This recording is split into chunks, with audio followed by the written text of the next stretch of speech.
Good morning. So today we have the pleasure to have Masaki Oshikawa. He's a professor at the Institute for Solid State Physics of the University of Tokyo.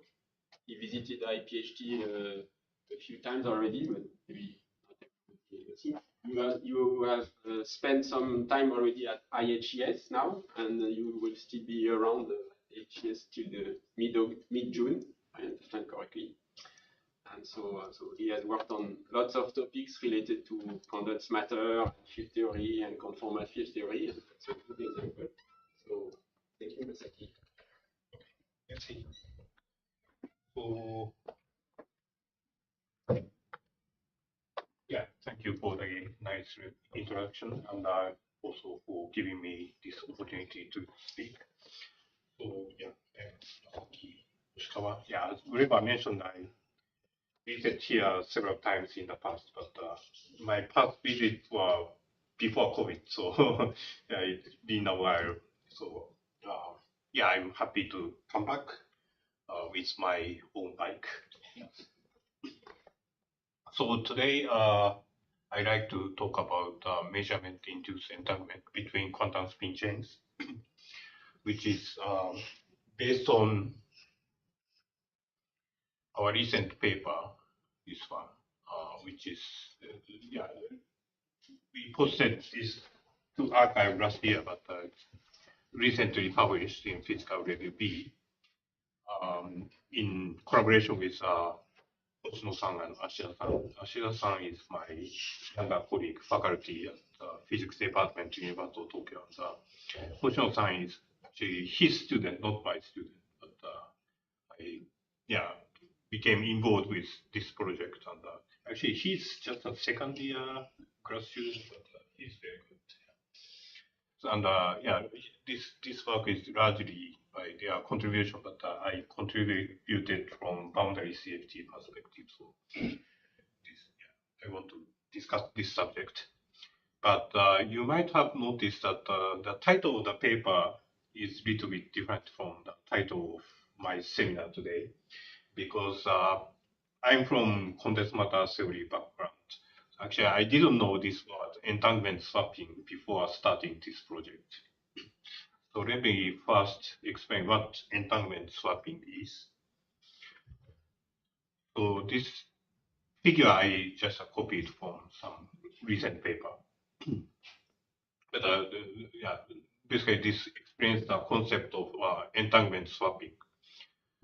It's we consider 4-qubit system, and these four guys, Alice and Bob and Karen and Danny, has each guy has 1 qubit.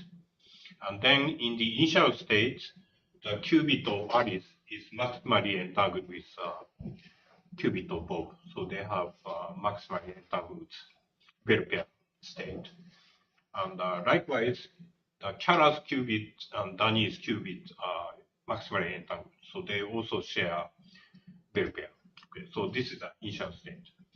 Then, so in this figure, you know, the Alice and Danny are in the space, let's say satellite or something.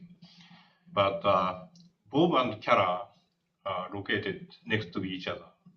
So you can perform pair measurement on these qubits. Pair measurement means projective measurement to 4 possible maximally entangled states, like a singlet state. So after doing pair measurement, because this is projection measurement, projective measurement, the qubit of Bob is now maximally entangled with qubit of Kara. Now they are maximally entangled. But you don't do anything on qubits of Alice and Danny. But if you start from this initial state and perform projective measurement, pair measurement between these two, and of course these two are maximally entangled because of the measurement. But interesting thing is that automatically the qubit of Alice is now maximally entangled with the qubit of Danny. So this you can verify by starting from this initial state and apply some projection operator to maximally entangled pair state between these. Then you can see that these two are now maximally entangled. So this means that in the initial state, you have entanglement here, log 2. In terms of entanglement entropy, there is log 2 entanglement, the log 2 entanglement. But after the measurement, now the entanglement is between these two, log 2 again, and also log 2 here, maximally entanglement. So this is called entanglement swapping. And this is one of the basic concepts in quantum information business. So what I want to discuss today is a kind of many-body version of entanglement swapping. But you can also say measurement-induced entanglement. So as a simple example, we consider following setup. So we start from spin 1/2 XXZ chain here, and another XXZ chain here. And so in the initial state, each chain was in the ground state. So the total state is just a product of two ground states. So there was no entanglement between these two chains. But now you divide this chain into two regions, let's say left and right.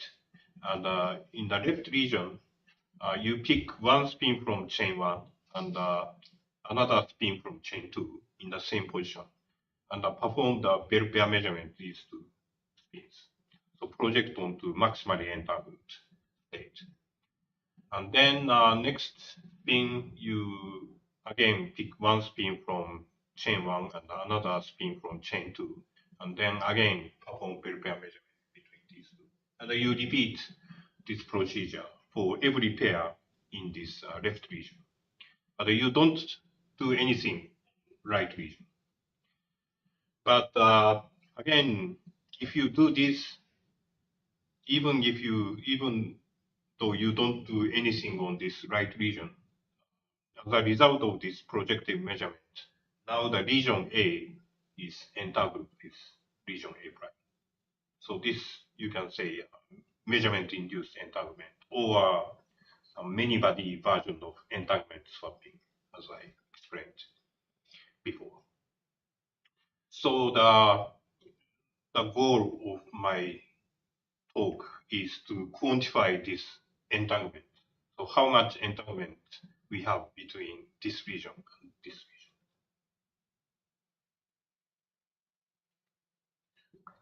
And so as I said, in our setup, we start from spin 1/2 XXZ chain, a very familiar model. There are many experts on this model.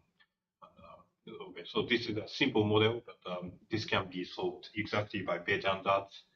And also low energy physics can be described by a simple conformal field theory, nothing but free boson field theory. So in condensed matter physics, this field theory is often called Tomonaga-Rattinger-Ricci. And this spin operator has representation in terms of this boson field derivative and exponential of this field phi, or theta, where theta is a dual field of phi. So the low energy physics of this spin 1/2 XXZ chain is very well understood, and especially when this anisotropy parameter delta is between -1 and 1, the system is critical, and low energy physics is really described by this simple free boson conformal field theory. So the initial state is just this Tomonaga-Rattinger-Ricci or free boson CFT ground state, but you have two of them. So in terms of field theory, we have a two-component free boson field theory, and the system Y in the ground state. Then we need to do Bell pair measurement between two spins, one from chain 1 and another from chain 2. So Bell pair states are maximally entangled states, and we can introduce 4 such states which forms orthonormal basis in the Hilbert space of just two spins or two qubits. So you can this standard basis, so labeled by two numbers B1, B2, and B1, B2 takes 0 or 1. So there are four bell pair states labeled by B1, B2 because each of B1, B2 can take 0 or 1. So 0, 0, 0, 1, 1, 0, 1. And it's defined in this way. So for example, bell pair 0, 0 state, so because you have B1 here and the B1 is 0, you have 0, 0. And the minus 1 to B2, but the B2 is again 0 for 0, 0 state. So this minus 1 to B2 becomes 1. And here you have one B1 bar. The B1 bar is a complement of B1. So if B1 is 0, B1 bar is 1. So this state for 0, 0 is just a superposition of 0, 0, and 1. And so this is qubit notation, but in spin 1/2 notation, this is nothing but up, up, plus down, down. So this is total SD equals 0 states in total triplet sector of two spin 1/2. And you can also find other three bases like this. But let's consider this particular one, bell pair 0, 0. And I want to identify what this means in terms of field theory. So if you see this, so sigma z of chain 1 and sigma z of chain 2 are both pointing to the same direction, up, up, or down, down. But the sigma z has this expression. So sigma z in low energy limit is derivative of this boson field phi plus cosine of 2 pi. But so usually this cosine 2 phi is more relevant, more important. So you can tentatively forget about this first term and look at this second term. And this state implies that so cosine of 2 phi takes the same value. So at least naively we can expect that this corresponds to phi of chain 1 takes the same value as phi of chain 2. So we can impose phi 1 minus phi 2 equals 0 to represent this state. Excuse me? Yeah. So in your conventions, what's the compactification radius? It's 2 pi or? Okay, good question. So this is probably pi. Yeah, because this is most relevant term around pi compactation. So yeah, so yeah, a bit confusing. But so in this convention, compactification is phi with phi plus pi. And but this does not completely fix the condition. But we can also see that this is in the triplet sector of total spin. If you have two spin 1/2, the total spin can be 1 or 0, and this belongs to triplet sector. So if you consider total spin, total Sx, total x component of total spin, then this belongs to maximum value, Sx equals to 1. And so it's not automatic from this convention, but this expression. But if you express the total Sx in terms of this boson field, then total Sx is given by theta 1 plus theta 2, yeah, because of this exponential factor. So yeah, actually, this was I think first done by Heinz Schultz here, because he considered two spin 1/2 chain coupled together to discuss the Horden gap. But anyway, so if you look at his paper, you can find that total Sx is related to this one. And we can impose theta 1 plus theta 2 equals 0. So if you pick just two spins and do this Bell pair measurement, and if the outcome is this 0, 0 state, then in terms of field theory, you can interpret like at this particular point, you impose these boundary conditions. Phi 1 equals to phi 2, and phi 1, theta 1 plus theta 2 equals 0. But the difficulty of this problem is that every time you measure, you do Bell pair measurement, you don't know what is the outcome. So every time you do, it's not completely random, but it's like some random result. But that is more difficult to consider. So first, I want to discuss the simplest case, that is uniform outcome. So this is sometimes called forced measurement. That is, you do Bell pair measurement, and for example, if you obtain any other result than 0, 0, you throw out the system, and you start from the scratch. And you accept the result only when you get all 0, 0 for the Bell pair measurement. Of course, probability of that happening is very small, but still we can consider that case. Or mathematically, this just corresponds to applying this projection operator to Bell pair 0, 0 state. So at least this is well-defined situation. And I will come back later on more general outcomes. But let me first consider this very special case. And so in this case, as I discussed, Bell pair 0, 0 state can be replaced by boundary condition. And in this uniform outcome case, in the measured region, this green region, everywhere I got 0, 0. So everywhere I can impose this boundary condition, phi 1 plus phi 1 minus phi 2 equals 0, theta 1 plus theta 2 equals 0.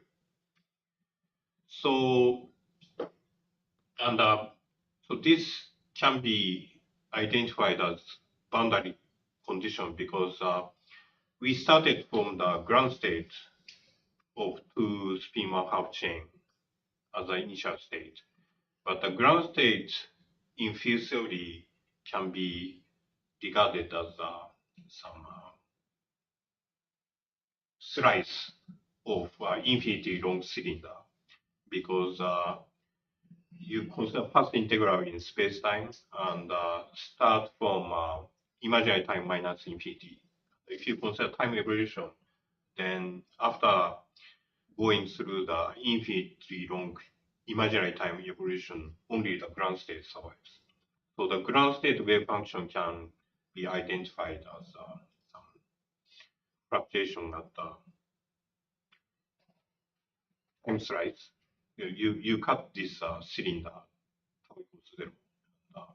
The ground state is encoded here. And when you do this forced measurement, Bell pair measurement, and obtain 0, Bell pair 0, 0 state, then you impose a boundary condition I introduced in this green region. But this purple region, I didn't do any measurement. So this region is left still free. But then a standard technique to compute the entanglement entropy between these two chains is to use replica trick. So yeah, I will explain later. But we consider the density matrix for this purple region and take nth power of this density matrix, then take trace, then that defines the replica partition function. So in this replica partition function is just a partition function for conformal field theory on this semi-infinity long cylinder, and you impose certain boundary condition, green boundary condition here, and another boundary condition, purple boundary condition here. So that gives this replica partition function from which you can compute the entanglement entropy. So in this way, this measurement-induced entanglement, at least entanglement entropy in that setting can be mapped to the problem of boundary partition function. So this is very standard problem in boundary conformal T3. So yeah, so I want to compute the boundary partition function for this particular setting, but initially I didn't know how to compute this one. So so then I had to go back to more basic problem that is much better known problem, that is entanglement entropy in conformal field theory, just a single conformal field theory. And let's say I have infinity long 1D system, which is described by 1 plus 1D CFT, and just consider finite segment within this CFT, and consider the entanglement entropy between this red region and the rest of the system. And this is very well known problem, and the answer is like this. Entanglement entropy between red and blue is given by C over 3 times log of this length, log L. And this C is the central charge of CFT. And in condensed matter physics literature, this is often attributed to Calabrese-Carty, but actually earlier, these Jose, Larsen, and Wilczek did obtain this result. Yeah, but of course, I have been working on this field, so I knew this result, and I followed these papers, and I kind of followed calculation. So I should have known how to derive this, but I have to confess that I didn't really understand by heart. For example, often students come to me asking, okay, so professor, I saw this formula, but how can we derive this formula? Then I was answering like, well, you can look up this Calabrese card again. I couldn't come to the blackboard and explain everything, but now facing with this new problem, measurement-induced entanglement, I really had to understand this better. And of course, I think essentially everything was written in these papers, and I'm not going to say anything essentially new, but at least for me, I got a better understanding. So I just wanted to share my understanding. But before that, okay, so this seminar paper by Jose, Larsen, and Wilczek, and who are these guys?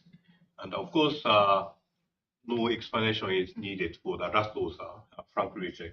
He's Nobel laureate, recently wrote many other inspiration paper like Time Crystal or many things.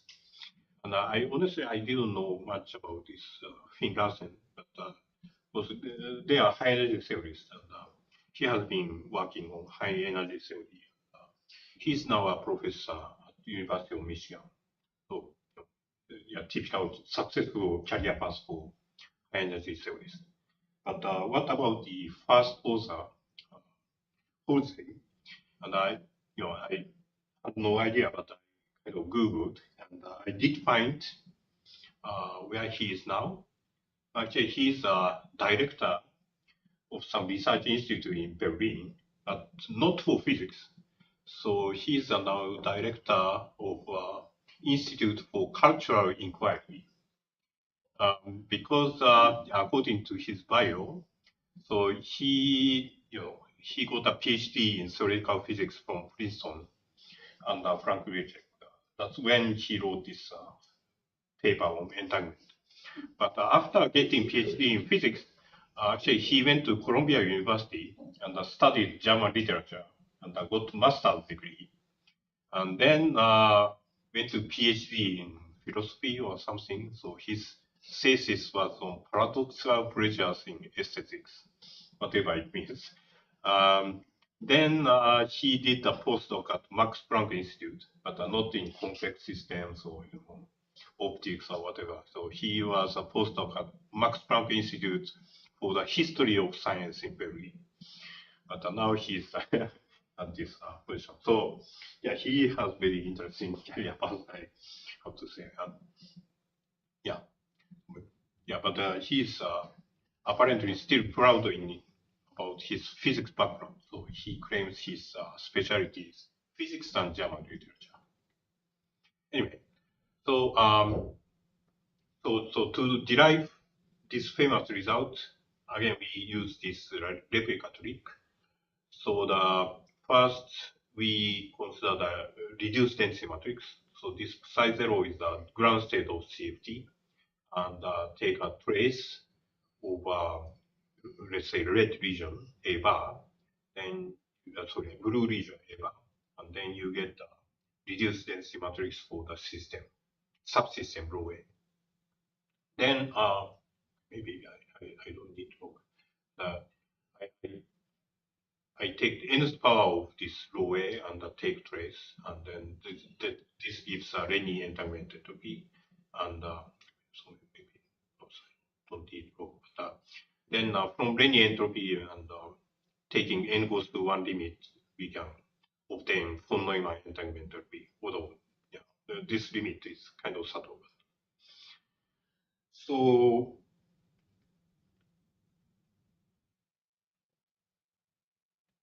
the yeah, again we can relate so this trace of rho A to n to some boundary position function, because ground state of the system can be identified with some slice fluctuation of the field appearing at section at tau equals 0, coming from imaginary time minus infinity. So we consider infinity long half semi-infinite cylinder, and at the tau equals 0, we had the ground state. But now to compute this trace of rho A to nth power, we impose different boundary conditions on this red region and blue region. Because in blue region, you first took trace when you define the reduced density matrix. So that means that, okay, so I forgot to say that now, so this is just a single CFT. So just you had just a single field phi. But in order to describe this density matrix, I need the double copy, each corresponding to bra and the ket. And then in order to calculate this by replica trick, to calculate this, I need to introduce n replicas. So in total, we need 2n replicas, bracket times n replicas. And in blue region, because we immediately take a trace to define rho A, within each replica, the bra component and ket component are just smoothly connected at the boundary, because we take a trace. So this is a boundary condition for this blue region. But in this in this red region, first I define the rho A, then take nth power, means that so this is a multiplication. So the ket component of J's replica, let's say first replica, is connected to bra component of second replica, and so on. So if you impose this boundary condition and compute the boundary partition function, then you can compute this one.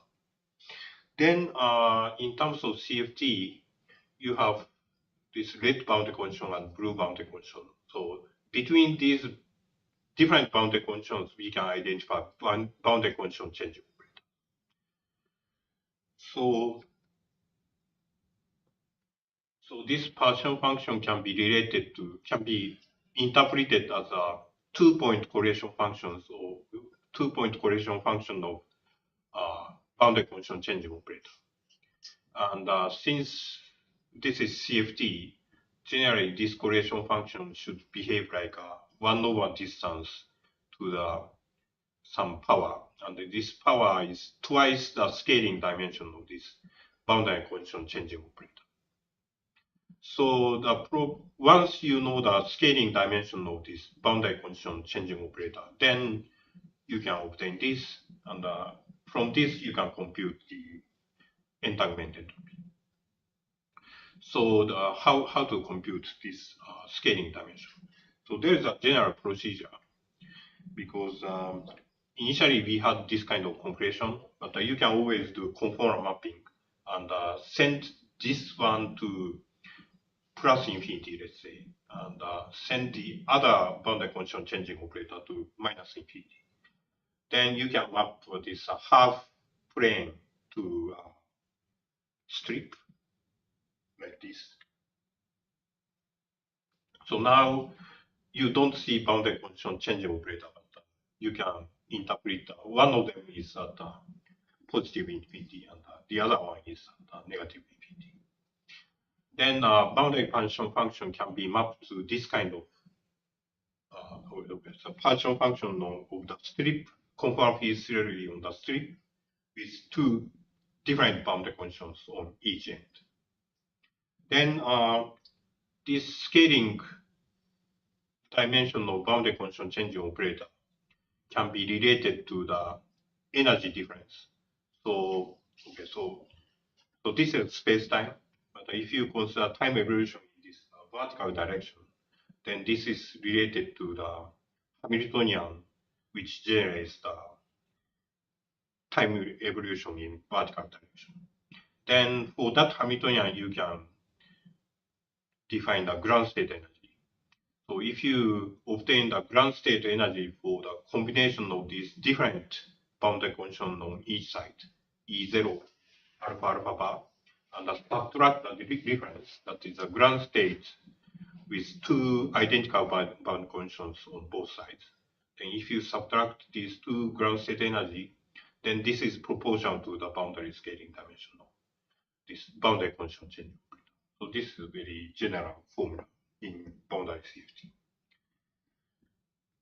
So for this CFT entanglement case, we can explicitly compute these two different ground state energies easily, because first, let's consider this blue-red combination. In this case, in this blue region, within each replica, bra and ket component are connected. But in this red boundary, the ket component of J's replica is connected to bra component of next replica. So let's say I start from phi 1 ket, then move to right. Then phi 1 ket is transformed to phi 2 bra at the right boundary, and you reflect it back.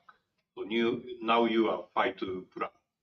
You hit the boundary, and phi 2 bra is connected to phi 2 ket. So you are reflected back as a phi 2 ket, and hit the right boundary. Then phi 2 ket is connected to phi 3 bra. So in this way, you go back and forth between two boundaries. Then every component is connected. And when you exhaust all the 2n components, bracket times n replicas, then you come back to original component. So this looks like a open boundary system, but the ground state energy is identical to conformal field theory, single component conformal field theory on the ring with periodic boundary condition. But the circumference is 2n times L. So for such system, the ground state energy is known. It's a minus pi c over 6 times 1 over circumference, that is 2nl. So this is a ground state energy for this guy. And likewise, for this blue boundary condition. So now you start from, let's say, phi 1 ket, then you hit the left, and you are connected to phi 1 bra. But when you hit the right boundary, you are just transformed back to phi 1 ket. So for this combination, you are closed within each replica. but the ket and pull are connected. So again, the ground state of this system, ground state energy of this system is identical to, can be reduced to the problem of the ground state energy of CFT on a ring with periodic bound condition. But the circumference is just a 2L. So ground state energy is minus pi c over 6 times 1 over 2L. But each replica is independent in this setting. So each replica contributes to the ground state energy. So the ground state energy for this combination is actually minus n times pi c over 6 times 1 over 2L. And if you subtract between these two, you can find out the scaling dimension of the boundary condition changing operator. Is it really? Because I remember there was a cone in their derivation, some kind of conical singularity. Not necessarily for this setting, yeah. So once you just account the difference between these two, then you can identify the scaling dimension of boundary condition changing operator. Then But the one n minus 1 over n is also a cone. I mean, you. Well, yeah. So I think you can derive in some other way, but if you think in this way, it's just reduced to the ground state energy of CFT on link, but a different circumference. And yeah, then you can compute the entanglement entropy, Renyi entanglement entropy, and then if you take n goes to one limit, then this is a very well-known formula, C over 3 times log n. Yeah. So, okay, so as I said, I'm not claiming this is new or anything. So essentially this was contained in original literature and some other literatures. But at least for me as a contents matter theorist, so, this ground state energy formula is very familiar to me. And now I can relate this entanglement formula, entropy formula, which looked kind of mysterious to me, but I can reduce to this problem. So yeah, as I mentioned, so yeah, so there are many famous formulas, but there are two famous formulas in CFT. This Brede-Cardy-Nightingale and Affleck formula, which gives this universal correction to the ground state energy. And then this Jose, Larsen, Wilczek, and Calabrese-Cardy formula for the entanglement entropy CFT. Both are very fundamental famous, but we can actually kind of derive this one starting. Once you know this one, you can derive this from this one. Yeah. I think our calculations like the one you showed in some papers of Cardy and Tony consider the entanglement Hamiltonian, but I think very close to what you're showing here. Yeah, but maybe yeah, so but at least in this Calabrese-Cardy paper, it's more. The old Cardy Calabrese papers with the replicas and so on, but in the Tony, I mean, I remember this maybe n minus 1 over n coming from something very similar. Anyway, we can discuss that later. Yeah. Anyway, so yeah. And now, by the way, I learned most of these stuff from Ian Affleck, unfortunately passed away last year. So he was just 72 when he passed away, and it was still kind of unbelievable because he was very fit and he took us to hike many times, and he was faster than younger postdoc students, including me. So he was 15, 16 years senior than me, but I always had a hard time just following Ian. So and he was quite well until 2020 or something, but yeah, last few years his health quickly declined, I heard. Anyway, so it's very sad, but to commemorate Ian's contribution to science, I discussed with Hubel and other people to compile some memorial issue in SciPost. So we solicit, so I have to send an announcement in few days, but we solicit both scientific papers and also less scientific memoirs, essays, or whatever you can link to Ian. And yeah, actually, we already set up a web page on SciPost. So yeah, we will send out announcement in few days. But so the idea is that okay, so this is based on SciPost. So it's an electronic, journal. So the idea is that you can submit your paper, scientific or otherwise, at any time to SciPost, and it goes through regular review process. For scientific papers, it really usual review with referees. For non-scientific essays and so on, it's not too serious review, but at least someone goes through and to see the content is appropriate for this commemoration. But anyway, so you can submit your contribution this anytime, and as soon as your article goes through this review process, it will be published electronically. So you don't have to wait for other articles for this collection to appear. And but once published, it will be added to this collection. So yeah, so we welcome your contribution to this collection.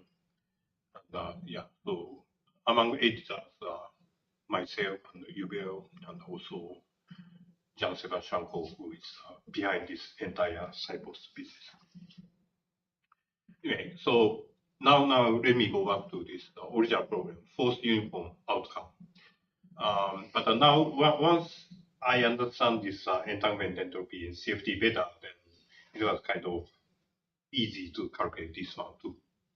So now we need a 4n component tomography liquid free boson, because we started with 2 components, and then I need a Bra kit for each one, and then I need n replicas.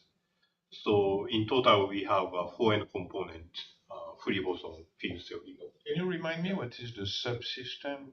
I mean, what is the entanglement you're measuring? Yeah, that is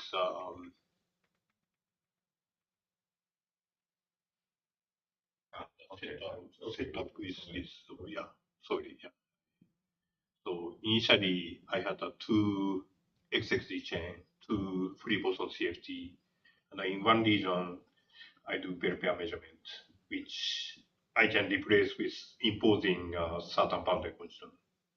The remaining part was left untouched, but now I want to calculate the entanglement entropy between this region A and A prime.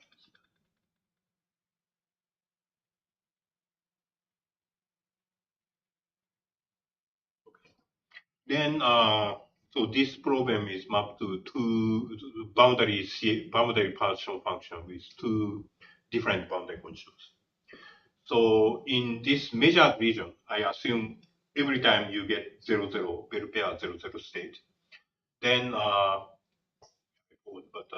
so in each replica, each Brand kit, so I impose phi 1 equals to phi 2, and also theta 1 plus theta 2 is 0, I do that. But so in green region, we impose that boundary condition, and in this unmeasured region, so this is same as this replica boundary condition, because I take nth power of reduced density matrix, which means that each ket component of the field is connected to the Bragg component of the next replica, as I introduced. Then again, by again, the calculation of the boundary partition function is reduced to computation of the scaling dimension of the boundary condition changing operator. And that can be related to the ground state energy of CFT with two different boundary conditions on left and right. So for this combination, on the left, I have this replica boundary condition. Each component is, each ket is smoothly connected to the bra of the next replica. And on right, I impose this boundary condition. Then by repeating the same argument, so if you start from phi 1, phi 1, if you hit, so this superscript 1 means chain 1, and the superscript 2 means chain 2. So if you start from phi 1 at first replica and ket, then when you hit the right boundary, you started with this first chain, you are connected to second chain, then reflected back at second chain field, and then hit the left boundary, then you are at the first replica ket, and chain 2 is connected to chain 2, second replica bra, and then bounce back, and so on, so on. So again, you go back and so forth, and then every 4n component are connected eventually. So this ground state energy for this configuration is equivalent to free boson on a ring with periodic boundary condition. But the circumference is much longer, 4n times. So the ground state energy is minus pi over 6 times 1 over 4n times n. So this is ground state energy for this combination. And for this replica boundary condition, so again, this is closed within each replica. And also, there is nothing connected to different chain, because this is natural, because this blue boundary condition corresponds to you didn't do anything, and two chains are independent. So in this case, only bra and ket are connected within each component. So the ground state energy is minus pi over 6 times 1 over 2L. So the free boson on ring with circumference 2L. But there are 2n independent contributions, because of each replica is independent and each chain is independent. So the total ground state energy is minus 2n times this one. So the scaling dimension of the boundary condition changing operator for my case is given by difference between these two. So if you calculate the difference, you get, so this is the scaling dimension of the boundary condition changing operator for my problem. Then from this you can compute any entanglement entropy. So entanglement. And so the rest is follows straightforwardly, but the final result is basically 1 over 6 times log of the familiar combination, where this capital L is system size, total system size, and small l is the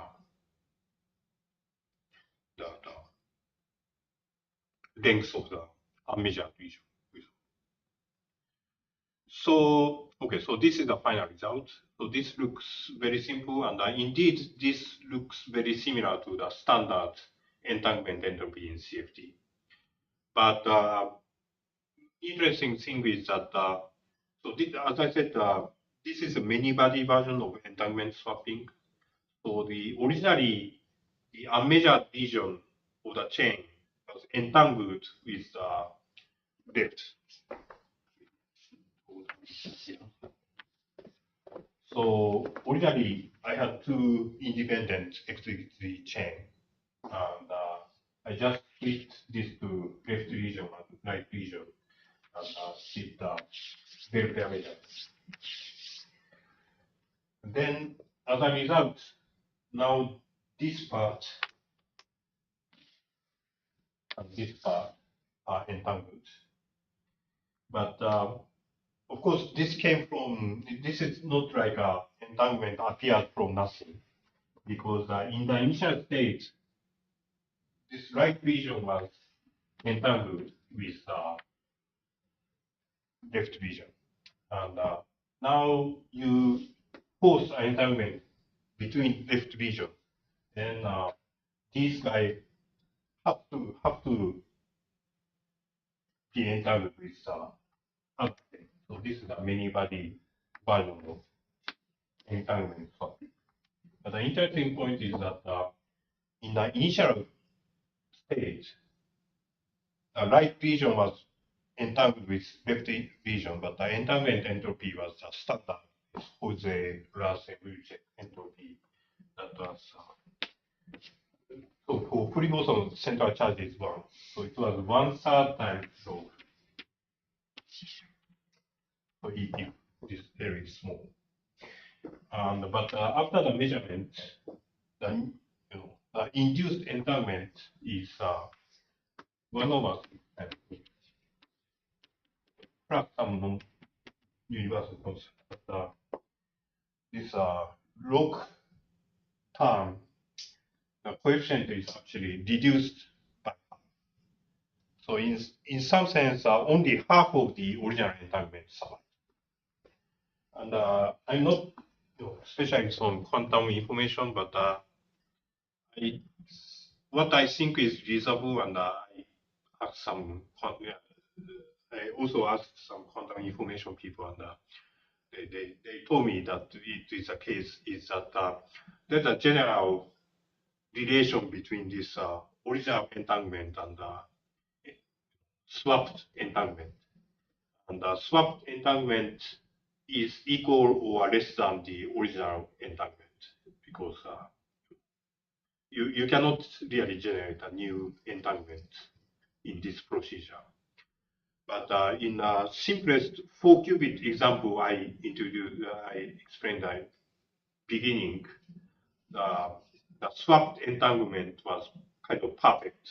You had the log2 entanglement before the measurement, and then after the measurement, you also had the log2 entanglement, although among different combinations. But in my case, my problem, XXE chain case, the original entanglement between left and right was 1/3 times log L for each chain. But after the measurement, of course, in the left, you create a very high entanglement. But on the right, the entanglement was looks like just reduced by half. And this is, I think, consistent with general theorem or principle, although I don't know how to prove this general principle, but it sounds like a reason. Anyway, so okay, then so this matches nicely with numerical result. Although if you really do numerics, there's some even odd effect.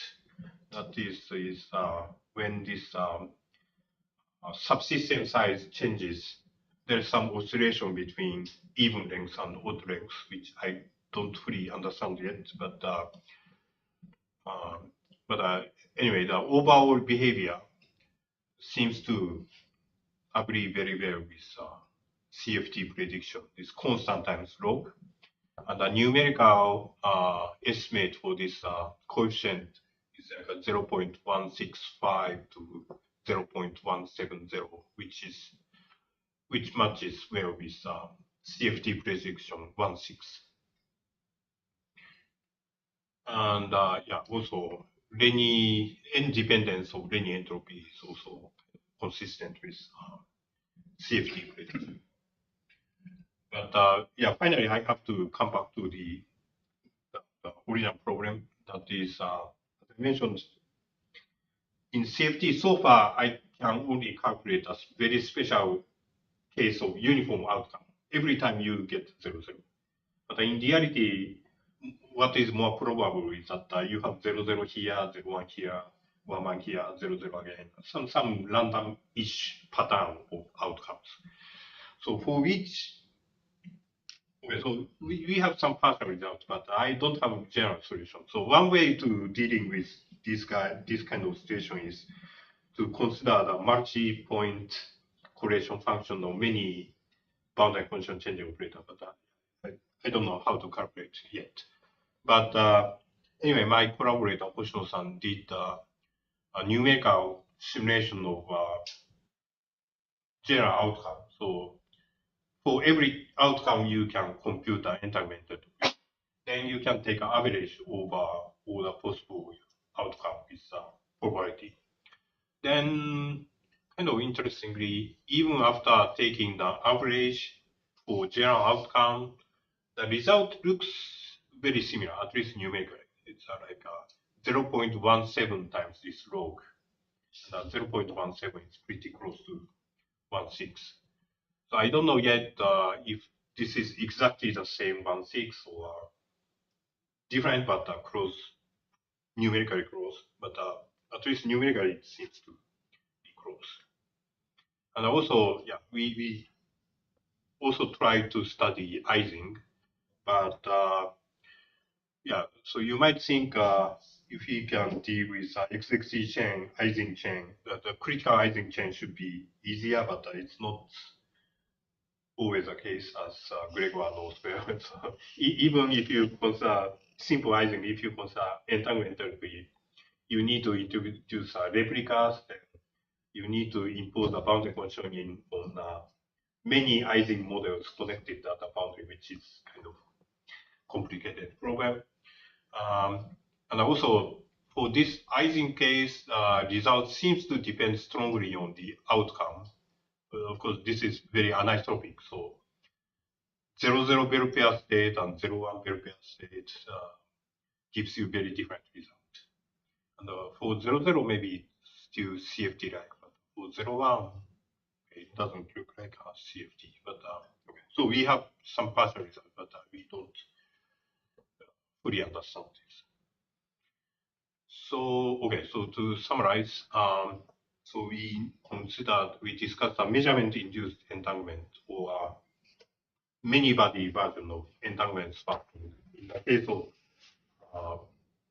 between two spin 1/2 XXC chains and some particular type of bell pair measurement.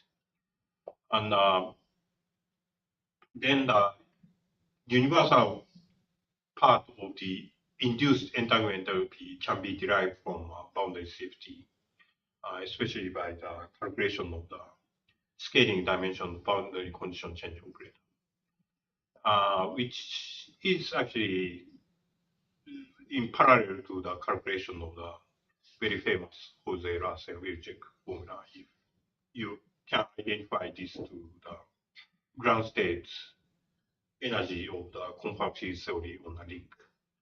So yeah, this shows another interesting application of boundary safety. So another maybe related problem is a measurement interface function discussed by some other people. Of course, this is different problem, but there are some parallels. But okay, so it's not the end of the story because we don't fully understand even the simplest, another simple model of critical Ising chain. And I'm not yet sure when this approach is really valid. Like I replaced the bell pair measurement result with some very simple boundary condition, which seems to work in this case. But how general this is, yeah, I don't know yet. And also, as I mentioned, so for general outcome, not a force measurement, numerically average entanglement entropy looks very similar to uniform outcomes, conformal field theory prediction, at least for this particular case. But how to justify and also how to compute the entanglement entropy for more general outcome is still open problem. So thank you for your attention.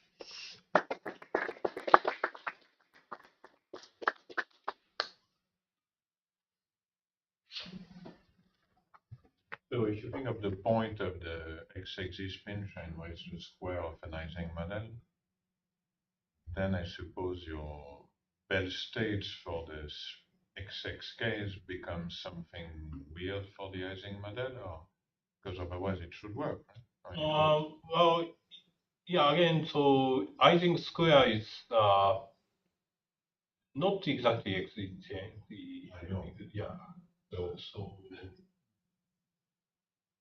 So that's, if you look at what's different, it should give you a hint of Oh, what's not working in Ising. yeah, maybe, yeah. So yeah, yeah. So I haven't thought too much seriously about Ising. Yeah. I was thinking also your setup is very natural for these Josephson junction arrays. And I don't know what the Bell states would be for Josephson junctions. Do you know? I don't know. Maybe it's easier to measure. Yeah, but if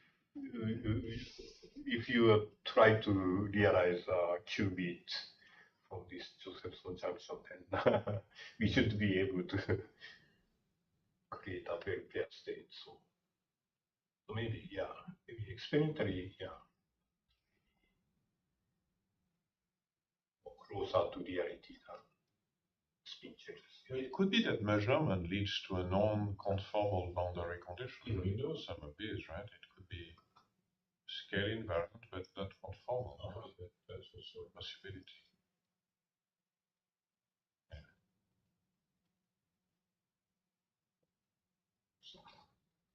In the case of general outcome, so you showed that when you average over the outcomes, it seems to follow the same behavior.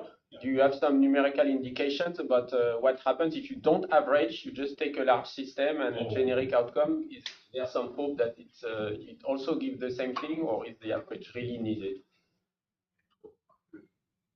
I haven't seen the raw data. Maybe it's difficult for on small systems. But still, yeah, it's worth asking, yeah, because maybe, yeah, okay, so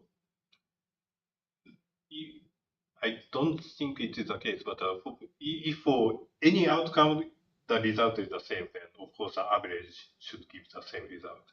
But probably for some outcome the result is different, but maybe after taking average they don't contribute to a different cancel or something. Yeah, I should ask my collaborator for more detail.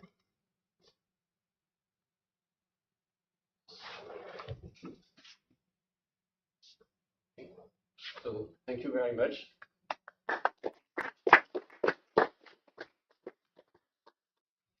Are you staying for lunch? Yeah.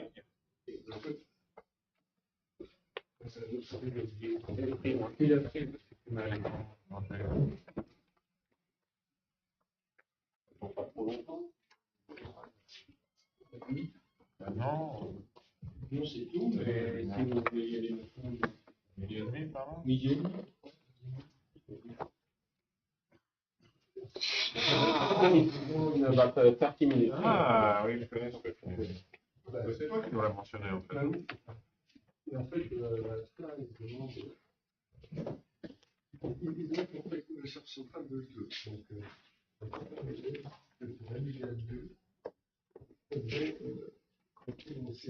moi, je me souviens de l'histoire de l'angle. Ouais, mais là, c'est une autre. Oui, c'est une autre dérivation.